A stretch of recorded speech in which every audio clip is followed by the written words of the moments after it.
Brent Hinds, the co-founder and lead guitarist of Mastodon, has died on August 20th, 2025, in a tragic motorcycle accident in Atlanta. He was 51.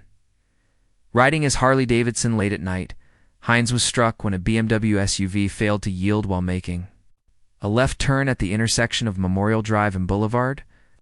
The collision left him unresponsive, and when authorities arrived, he was pronounced dead at the scene. The Fulton County Medical Examiner confirmed his cause of death as multiple blunt force injuries, ruling the incident accidental. For fans and fellow musicians, the news landed like a heavy blow, cruel, and impossible to process. Hinds' death marked the end of a life that had been defined by fearless creativity. Born in Helena, Alabama in 1974, his journey into music began with a twist of fate imposed by his father, who refused to buy him a guitar until he mastered the banjo. What felt like an obstacle turned out to be a blessing, infusing his playing with a unique rhythm and character that never left him. Even when he was tearing through Mastodon's heaviest riffs, listeners could hear echoes of that banjo training, giving his solos an earthy, offbeat quality that set him apart from his peers. By the late 1990s, Hinds had relocated to Atlanta, determined to carve out a career in music. It was there that he met bassist Troy Sanders. Their bond led them to form For Our Fogger, a local band that paved the way for something greater.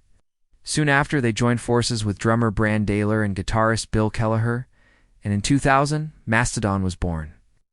From their first EP, Life's Blood, in 2001 to their debut album Remission the following year, Mastodon established themselves as a force to be reckoned with.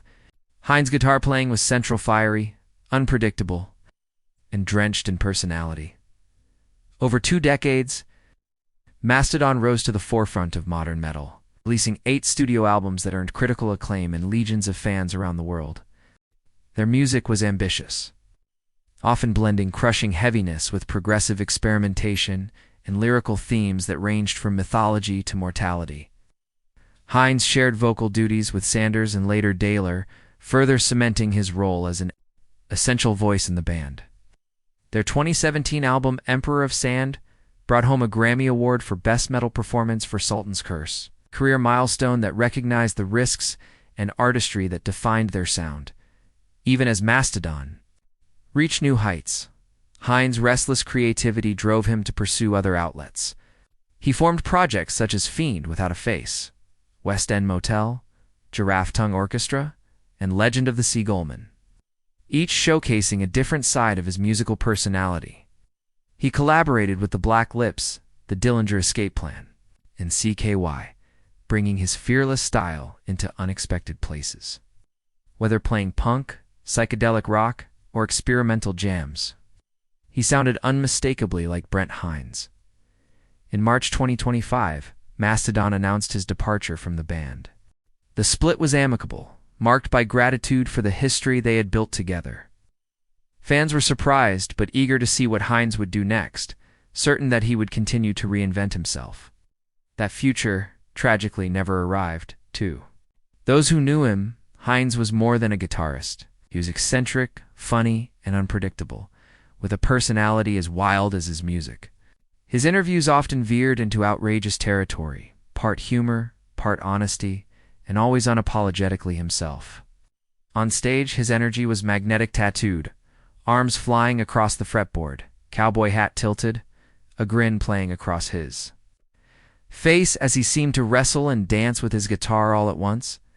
Behind the eccentricity, however, friends remembered him as generous and kind, someone whose warmth matched his fire. The loss of Brent Hinds is a profound one for heavy music. His riffs and solos reshaped what metal could sound like, fusing it with southern grit, progressive ambition, and raw emotion. His music will live on in the crushing weight of Leviathan, the sprawling emotion of Crack the Sky, and the triumph of Emperor of Sand. His side projects and collaborations ensure that his legacy stretches far beyond Mastodon. Reaching into every corner of the rock world he touched, Brent Hinds' life ended far too soon, but the sound he created is eternal. His guitar spoke with a voice that was wild, soulful, and untamed, a reflection of the man himself. For the fans who will keep listening and the musicians who will continue to draw inspiration from his work, He remains alive in every note. His death leaves silence, but his music fills it, roaring on with the same unpredictable, fearless spirit that defined him.